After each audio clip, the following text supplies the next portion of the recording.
Ya, assalamualaikum warahmatullahi wabarakatuh. Selanjutnya saya Muhammad Subhan, NIM saya 1708 10 11 20.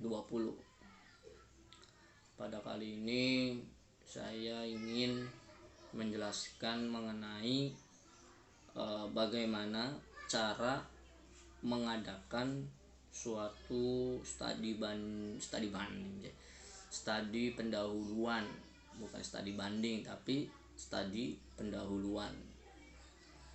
Nah, untuk sumber atau informasi atau pengumpulan data agar tercapainya informasi untuk diterapkan kepada di studi pendahuluan itu dapat dilakukan pada 3 objek.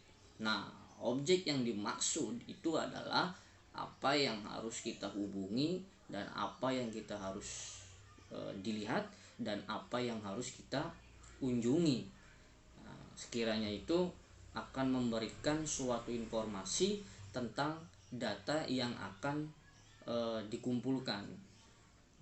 Adapun 3 objek ya kan, yang tadi disebut, yaitu berupa tulisan dalam kertas yang pertama atau disebut dengan paper, yang kedua manusia atau disebut dengan person, dan yang ketiga tempat atau disebut dengan place. Nah, biasanya ketiga tersebut disingkat dengan 3P.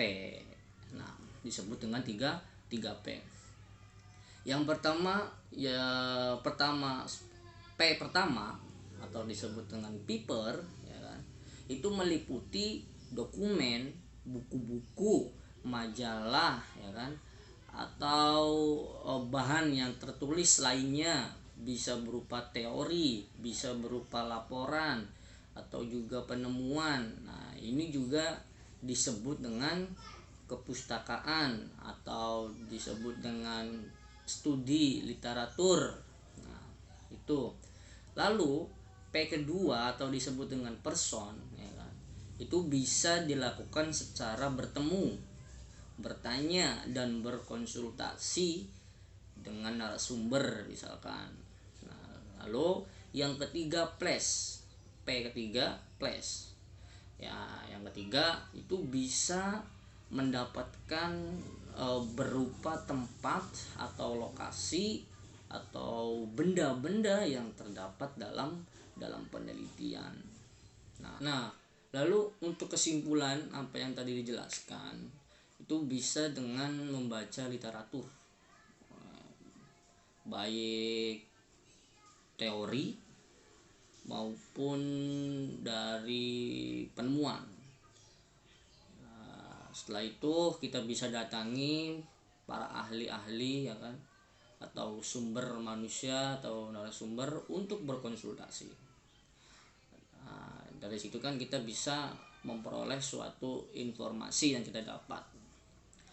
Nah, lalu mengadakan peninjauan ke tempat atau lokasi penelitian tersebut, dalam arti untuk melihat benda-benda atau peristiwa yang di dalamnya itu terdapat suatu penelitian.